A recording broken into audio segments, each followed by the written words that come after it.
आज के दिन ही सम्राट अशोक आज के दिन ही क्या है कि सारे कुरीतियों को छोड़ करके, खून कत्लेआम को छोड़ करके वो धर्म के तरफ अग्रसर हुए। और आज के ही दिन बाबा साहब ने कई लाख लोगों के साथ में दीक्षा ग्रहण किया। तो आज पूरे भारत में ही नहीं, ये पूरे विश्व में मनाया जाता है, क्योंकि जहाँ जहाँ बुद्ध के अनुयायी हैं वहाँ वहाँ सम्राट अशोक का भी नाम है। और जहाँ सम्राट अशोक का नाम है जानते हैं तो वहाँ पर ये पर्व मनाते ही मनाते हैं। तो इसी तरीक़ा से ये पर्व पूरे विश्व में मनाया जा रहा है। और उसी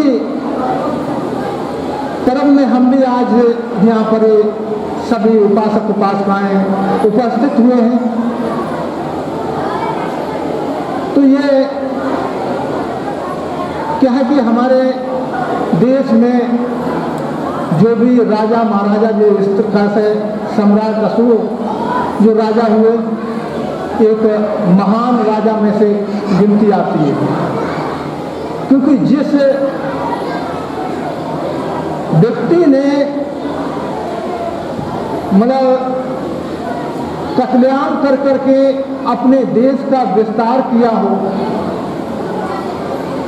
और उसमें कितने लोगों को कत्लेआम किया, इसलिए सम्राट अशोक का नाम भी चंदा अशोक कहा जाता था। लेकिन आज के दिन जब धर्म को स्वीकार किए, धर्म की अनुभूति किए, तो क्या है कि इस हिंसा को छोड़ दिया, इन कुरीतियों को छोड़ दिया। देखा है कि ये मैंने इतना विस्तार किया हूँ अपने राज का कि जहाँ से सूरज निकलता है, जहाँ पर भी अस्त होता है, वहाँ तक मैं राजा हूँ। लेकिन मेरे पास क्या है, मैं किसके लिए जीता हूँ? मेरे पास सिर्फ एक जोड़ी कपड़ा पहनता हूँ, एक बिस्तर पे सोता हूँ, एक रूम में रहता हूँ, और मैं काम कितना मेरे सर पे है। तो उस तरीका से ये जब चिंतन चला तो क्या है कि उस तरीका से कहीं ना कहीं जो दुखी परेशान उन लोगों की भावना उनके प्रति जागा। सम्राट अशोक के ये लोग दुनिया में दुखी हैं, परेशान हैं, मैंने कितने लोगों को कत्लेआम किया है, कितने निर्संतान हो गए, कितनी बहन बेटियां बिना पति की हो गई, कितने मतलब संतानें बिगड़ माँ बाप के हो गए। और इस तरीका से क्या कि जब अनुभूति होती है तो वही तलवार फेंक करके वो कहते हैं आज के बाद में वे इस तरीका से क्या कि खून का प्रयास नहीं करूंगा, तलवारों से युद्ध नहीं करूंगा, क्योंकि तलवार से युद्ध करके मुझे कुछ हासिल होने वाला नहीं है। मैं मरूंगा तो मेरे साथ कुछ नहीं जाना, ये रास्ता ये यहाँ के यहीं रह जाएगी। इसलिए अब हथियार से, बगैर हथियार से मैं अब युद्ध रहूंगा। तो बुद्ध के इस सद्धर्म को, आर्य ने धर्म को स्वीकार करके तब ये देश का जहां जहां जैसी व्यवस्था देनी थी वैसी व्यवस्था देना शुरू कर दिया और इस देश को महान बना दिया सम्राट अशोक ने। और जब इस तरीका से क्या है कि सम्राट अशोक ने ये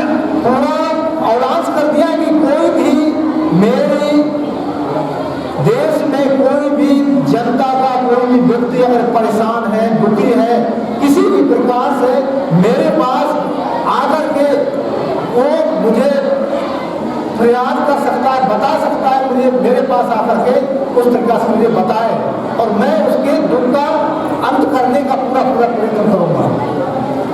तो मैं चाहे रनबास में हूँ, चाहे टॉयलेट में बैठा हूँ, चाहे मैं कहीं पर भी खाना खाता हूँ, सोता हूँ, चाहे किसी भी परिस्थिति में हो, लेकिन कोई भी दुखी परेशान मेरे देश में कोई व्यक्ति नहीं रहे और जो दुखी है वो मेरे पास आए और अपनी परेशानी बताए, मैं उसकी परेशानी का हल करूंगा। इस तरीका से सम्राट अशोक ने पूरे अपने देश में इस तरीका से औलांस करा दिया। तो इस तरीका से सारी व्यवस्थाएं दिया उस सम्राट अशोक ने, तब जाकर के देवना प्रिय अशोक के नाम से जाना जाने लगा, क्योंकि जो देश और समाज की सेवा करने लगा, त्याग की भावना उत्पन्न हो गई। तो इस तरीका से वो सम्राट अशोक महान बना।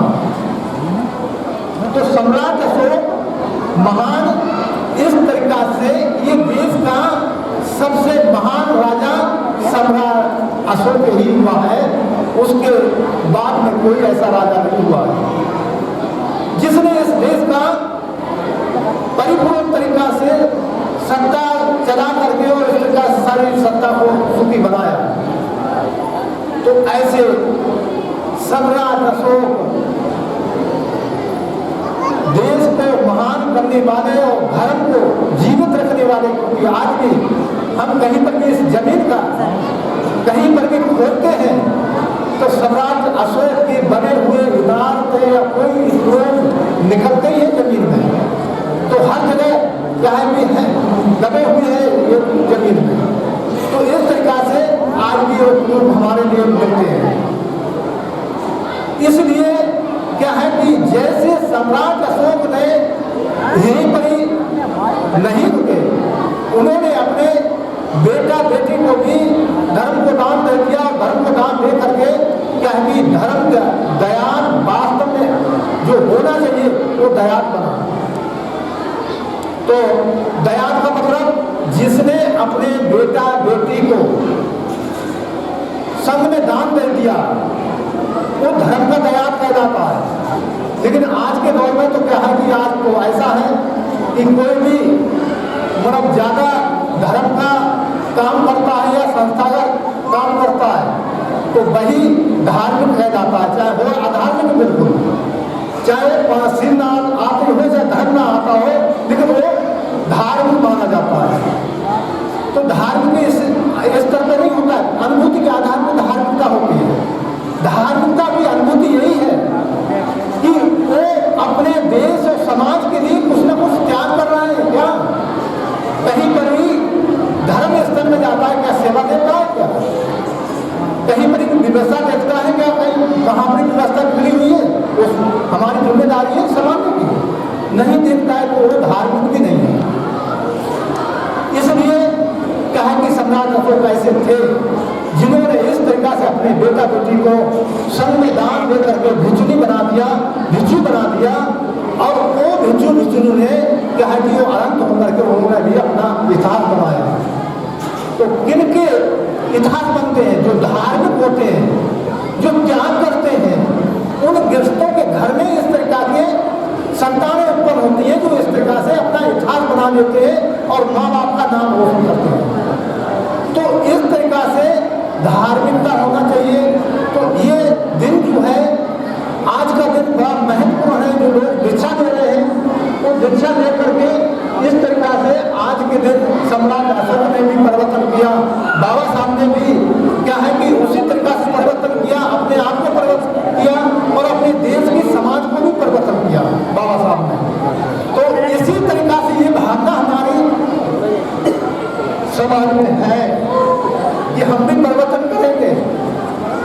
तो परिवर्तन करना चाहिए, परिवर्तन करने से ही धर्म जीवित रहता है, परिवर्तन करने से धर्म जीवित रहता है। तो हमारे आरक्षण बरकरार बने रहते हैं, क्योंकि हमारा एक संगठन पूरे विश्व में या पूरे भारत में होता है। तो उसी तरीका से एक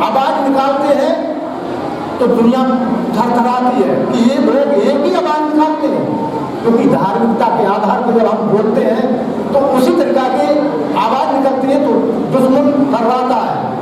तो इसलिए संगठन संगठित होते हैं, धर्म के नाम पर संगठित होते हैं, संप्रदाय के नाम पर संगठित नहीं होते हैं। कहीं पर भी कोई धोखाधड़ी के आधार पर धर्म के हम मालिक बन के बैठ गए, ठेकेदार बन के बैठ गए, संस्थाओं के मालिक बन के बैठ गए, तो इससे धर्म नहीं चलता है। क्योंकि धर्म चलता है आचरण और व्यवहार से, और अपने क्या है कि जो मतलब प्रैक्टिकल में जो हम करके आ रहे हैं उससे धर्म चलता है। तो यह है कि इस तरीका से अगर धर्म चलाने वाले उपासक उपासिकाएं आज भी अगर हो तो धर्म आज भी है और हमेशा रहेगा। ये धर्म कभी भी समाप्त होने वाला नहीं है, क्योंकि समाप्त हम अपने आप को कर रहे हैं। जब हम धर्म को छोड़ रहे हैं तो समाप्त अपने आप कर रहे हैं, क्योंकि दुख के मार्ग पर हम जा रहे हैं। तो इसी तरीका से हमारी समाज बनती है, ये धर्म के आधार पर।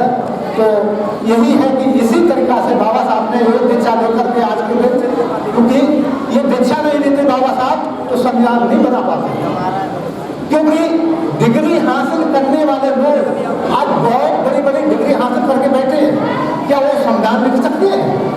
संविधान नहीं लिख सकते, क्योंकि जब तक उनको इस प्रकृति और सद्धर्म आर्य विनय की जानकारी नहीं होती है, अनुभूति नहीं होती है, तब तक वो संविधान बना नहीं सकता, उसमें वो धाराएं नहीं बना सकता।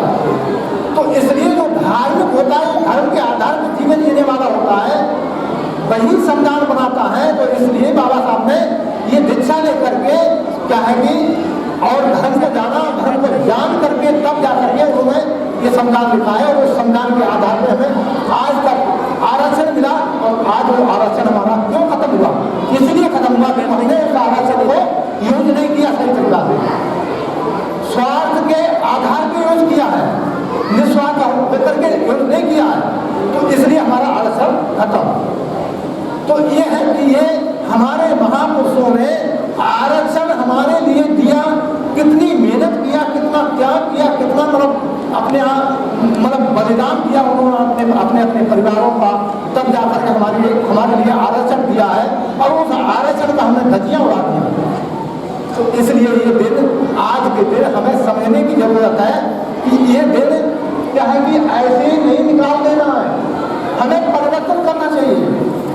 परिवर्तन करने का मतलब हमें कहीं पर धर्म ग्रंथ का या धर्म का विरोधाभास करना, ये भी गलत है कि नहीं ये धर्म में ऐसा होता है तो ऐसा नहीं होता है।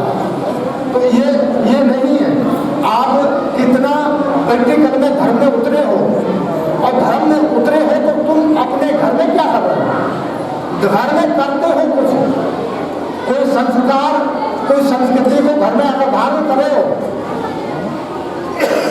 तो कहने का अधिकार होता है, समाज में कहने का अधिकार होता है, अपने परिवार में जहाँ गांव बस्ती में बैठता है वहां पर भी कहने का अधिकार होता है। लोग बात मानते हो, जब वो उस तरीका से धोखा देता है तो अरे ये धोखेबाज है, ये मानता धर्म को तो मानता नहीं है, ये सिर्फ मुंह से बात करता है धर्म की। इसलिए क्या है कि इस तक्षशिला में जो उपासक उपासनाएं आते हैं वो श्रद्धा लेकर के आते हैं और श्रद्धावान हैं, अपने आप को परिवर्तन कर रहे हैं और करने के लिए जिज्ञासु भी हैं।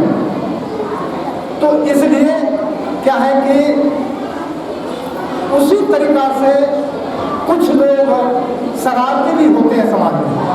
तो शरारती लोग जो है उसी तरीका से गलत संदेश पहुंचा करके और धर्म को क्या है पीछे हटाना चाहते हैं। तो इसलिए ये पाप कर्म है, और ये पाप कर्म जो है जन्मों जन्मांतर तक पीछा नहीं छोड़ता, ये हमेशा लगा रहता है। चाहे वो बेटा के बेटी, बेटा के बेटा आए, कोई भी आए, मतलब उनको वो भोगने पड़ता है कई पीढ़ी तक। तो इसलिए हम छोड़ के जाते हैं, तो पाप कर्म छोड़ के जाते हैं, तो इसलिए कई पीढ़ी आने वाली भोगती रहती है। और हम यही कहते हैं नहीं, पुनर्जन्म में कोई मतलब इस तरीका से भोगने नहीं पड़ता, भोगने पड़ता है इसी तरीका से भोगते और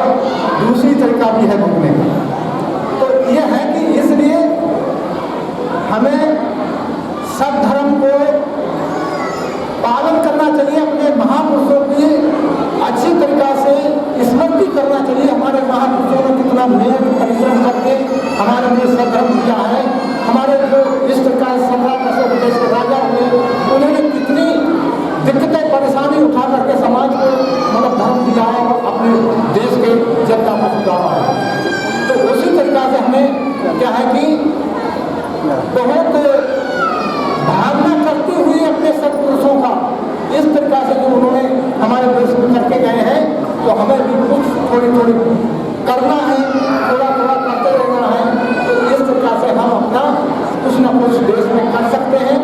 और ये धर्म को जीवित रखने के हमारे पास जनता के पास ही विकल्प है जो ये धर्म को जीवित रख सकते हैं। क्योंकि हम भिक्षु बनते, भिक्षु कहाँ से बनते हैं? ये समाज में से निकलते कहीं किसी का हमें बेटा ही है ना, किसी माँ ने जन्म दिया है, इसी तरीका से आप भी अपने बेटा बेटी को जन्म देते हो। तो इसलिए हम क्या है कि उसी तरीका से हमारे समाज में से कोई भिक्षु निकलता है, तभी निकलता है जब हम धार्मिकता में परिपूर्ण हुए हैं। धार्मिकता में परिपूर्ण नहीं होते तो भिक्षु नहीं बनता, धर्म गुरु नहीं बनता। कोई भी मतलब अंतसंत धर्म गुरु कोई भी बन जाएगा, लेकिन अच्छा धर्म गुरु नहीं बन पाता है। तो ये धर्म गुरु को अच्छा धर्म बनाने का जिम्मेदारी समाज की होती है। तो उस तरीका से जैसे जैसे आश्रम बनाएंगे वैसे वैसे हम प्राप्त कर सकते हैं। तो यह है कि मंगल कामनाएं हैं इस विजयदशमी के अवसर पर इस सभी उपासक उपासनाएं सभी सद्धर्म की तरफ अग्रसर हों और खूब सुख शांति प्राप्त हो और प्रकृति आप लोगों का खूब साथ दे, आप सारी भोग वस्तुओं को प्राप्त हो। इस तरह से मंगल कामनाएं हैं। भक्तु सब मंगलम रखंतु सब देवता सब बुद्धानुभावे ने धर्मानुभावे ने संगानुभावे ने सदा स्वस्ति भगवान।